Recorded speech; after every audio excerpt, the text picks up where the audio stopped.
I'm not a formally trained chef. I'm not a writer, nor a traveler.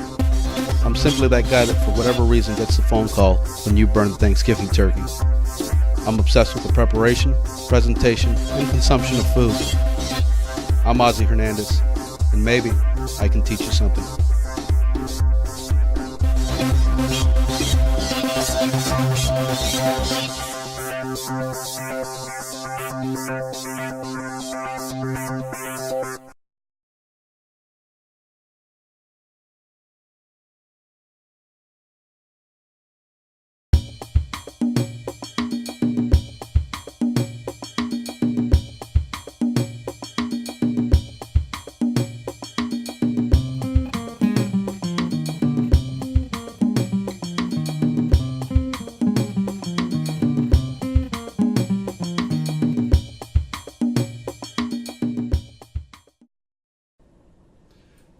We're making pasta today, so the first thing we're going to do is actually bring a pot of water about half filled up to a boil.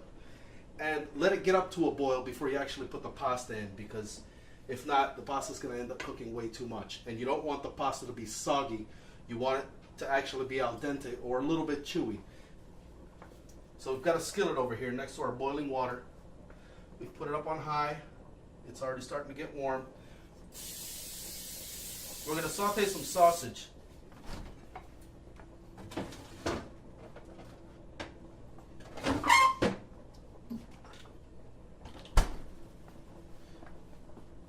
Alright, so we're going to go ahead and put the sausage in the pan.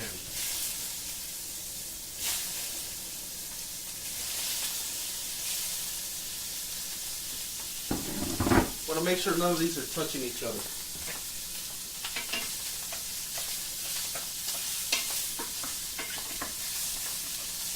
Or sticking to the bottom for that matter. Alright, we're going to lower the heat to about medium.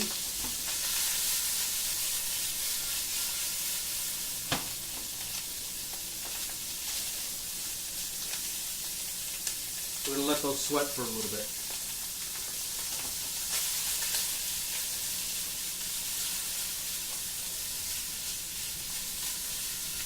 The important thing about this is doing everything in the right order so that it all ends up cooking and you don't put something in there that's going to end up burning by the time it's done.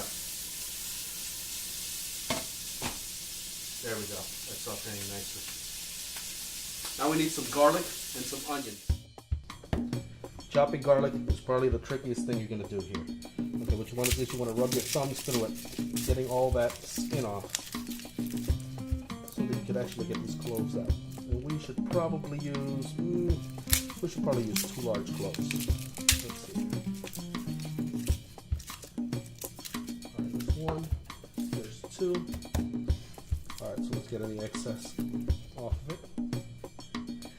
Now with this, they all have a little nub where they grow on the clove. We should chop that off, put it to the side. Same with this one.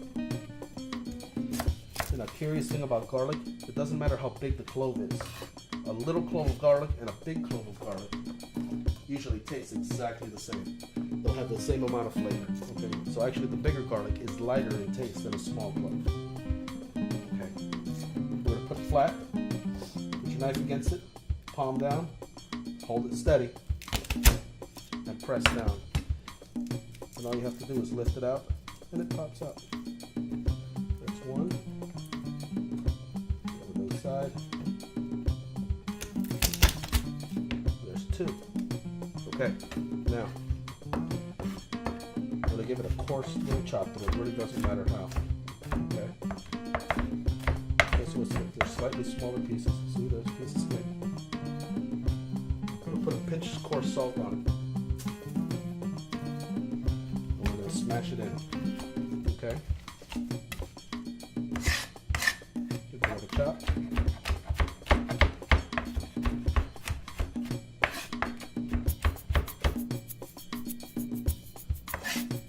Put it all together and start smashing it with that knife. Basically what happens is the salt acts as an abrasive and starts making this into a paste. See that? We have crushed garlic. In any of these recipes, avoid using canned or peeled garlic already. That stuff's usually put in, in some kind of preservative, and it just ends up losing its flavor. Just use fresh garlic. Alright, as you see, a lot of that grease has come out. We're going to go ahead and put our garlic in there. Give it a quick stir. This is on medium now, so this is all going to end up cooking nice. Scrape some of that off the bottom. It's good. Okay, now for our onions. And onions probably going to be the trickiest thing to chop. You actually got to put it on its side and hold it down while you slowly chop off one end there that you're not going to need. And then turn it around, do the exact same thing. Put it out to the side, lay it down so it's flat and it stays, and cut it in half. Okay? You're going to remove the outer layer because it's got a skin on it. Put it to the side. And usually for a saute, you're doing something where you're chopping this very fine. We're not. We're sticking this in a pasta dish. So we're actually just going to do it really coarse. Nice and slow. Don't cut yourself. And we're just going to give it a couple of chops across. That's it. Head off to the side. And then the next one.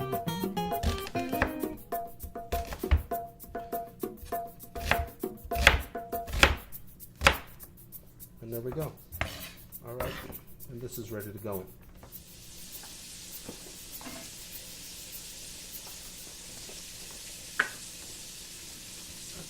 We're also going to add our little cherry tomatoes so that they cook all the way through.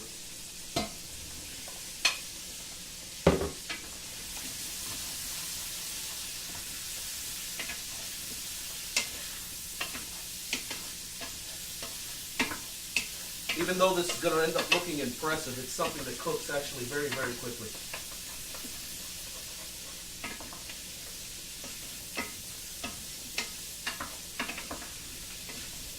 All right. Let's go ahead and add a little bit of salt. Don't add too much salt because remember, the sausage already has salt. And a pinch of pepper. Now we're going to end up adding some of our green ingredients like our parsleys and our spices and our basils. To chop basil, you just get it and put it all together, okay? And kind of squeeze it between your fingers and give it just a quick chop through. Throw away the stems. Now we're going to turn it sideways, squeeze it between your fingers again, and give it another chop. Now this is ready to go in the pot. Cutting oregano is going to be the same as cutting basil basically, except for you're going to cut it into strips because the leaves are a whole lot thicker. So you just grab all those strips, line them all up, turn them sideways. You're going to curl your fingers in so you don't chop them off. Okay, and you don't have to speed through this because you really want to avert any emergency. Now that's ready to go in. Cutting rosemary is a little bit trickier. So what you got to do is you got to grab it from the top of the stem and you got to actually pull down on the stem. You can take the top leaves off, but grab the stem and just bring it out and it all ends up like this. Okay, make sure you don't have any hard stems in there. Pull the rest out. Get it all in a group, pinch it between your fingers. Give it a nice chop through. And this is kind of small, so you know what? You don't want to actually have your hand in there once you're chopping, so just give it a chop. Hold on to the chopping board. Bell peppers are kind of tricky, okay? As opposed to regular peppers, red and yellow bell peppers are actually sweet, okay? And the way we cut these, though it might look complicated, is basically you just fillet around the sides of them, and you get rid of everything all at once. See? So from one side, and all you're cutting is through that white rind that's on the inside. You don't want that. Okay. One last piece, and this avoids us going through any of the seeds and having to pick all of those out. Alright, let's toss this over. Alright, now each one of these pieces, you actually want to hold down. You want to tilt the knife up so that it goes right through them. If you try to chop them the other way, a knife could slip. It's not usually the best idea. Just be careful and don't touch yourself here.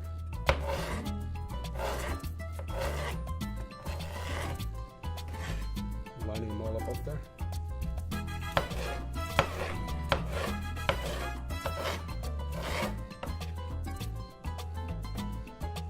Just hold them down, make sure they're together.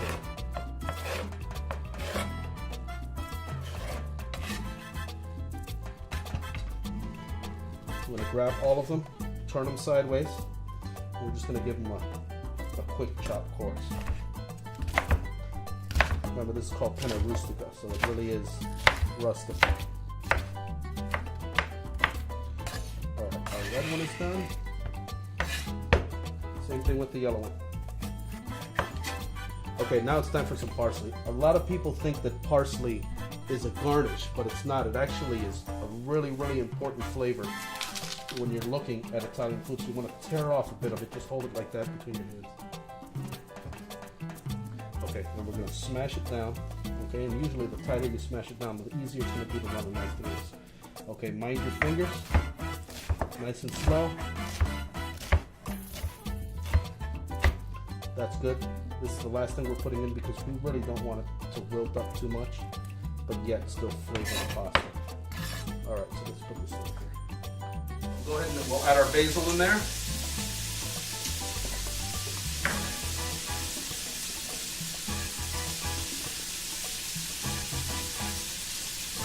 Okay. Let's go get our oregano.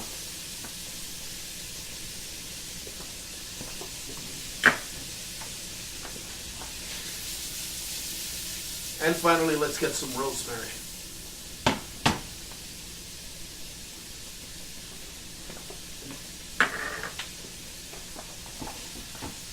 Let's give this a quick stir through. See, as the tomatoes start to lose a little bit of liquid, it starts getting all that stuff that was stuck on the bottom off the pan.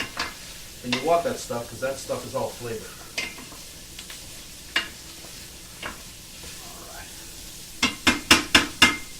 Let's add our bell peppers.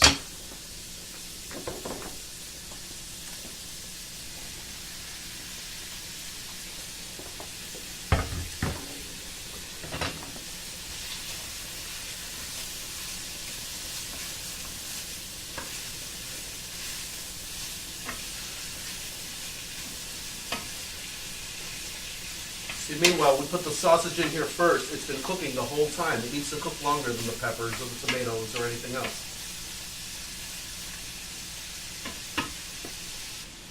One of the last ingredients we're going to put in is shrimp. Shrimp cook very, very fast, and if you overcook them, they get really rubbery, so you really don't want to put them in until the end.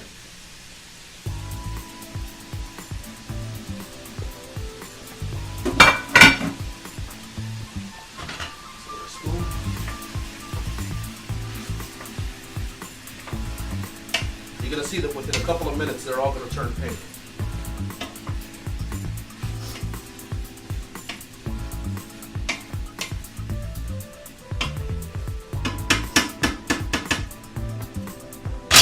All right, now,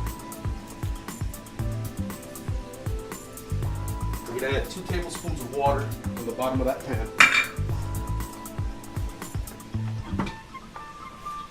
And we're going to cover it up and leave it for about 5 minutes on medium heat. While we're waiting for that to actually cook a little bit more, what we're going to do is we're going to actually check our pasta. Just going to give it a quick stir. And we're going to pull one out, and that still needs probably another 5 minutes. So keep that at a boil, just make sure they don't stick to the sides or the bottom. And now we just wait a little bit. We're going to go ahead and uncover this now and see what it looks like. Look at that, the shrimp's all cooked. This way, let's give it a stir.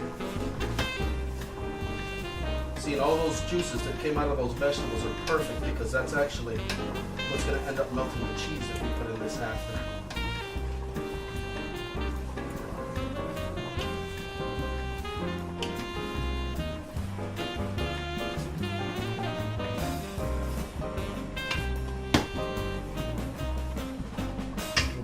Down to medium low.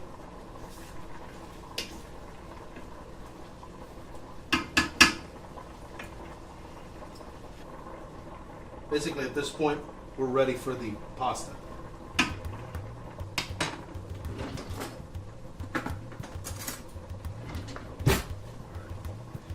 this is what this pasta looks like. See, and it's just about done. I mean, it's really just, it needs like another 2 minutes and it's done. All right, so your pasta's done. So we're gonna grab it and we're actually gonna strain it. This is actually really hot. We're gonna turn on the water because we don't want hot water running through your pipes because you may end up breaking. Let's see here.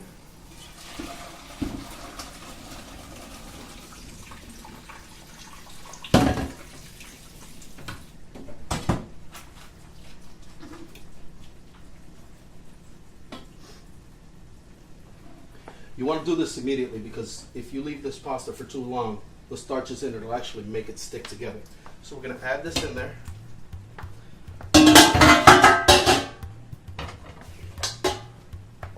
Just stir and fold that pasta in. There we go. We can actually just bring this down to low.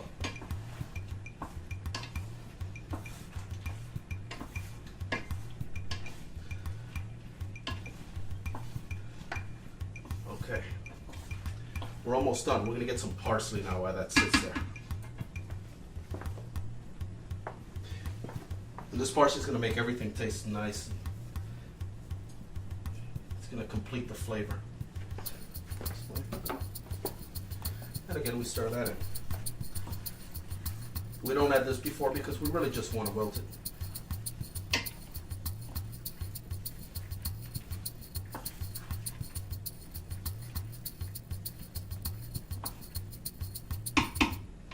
Absolute last thing you want to add is cheese.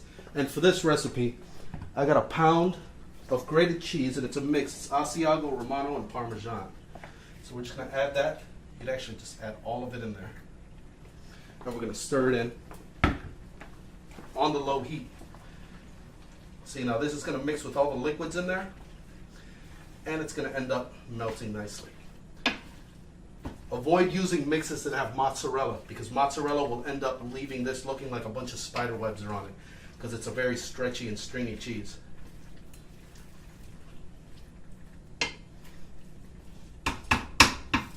All right, we're going to cover this. We're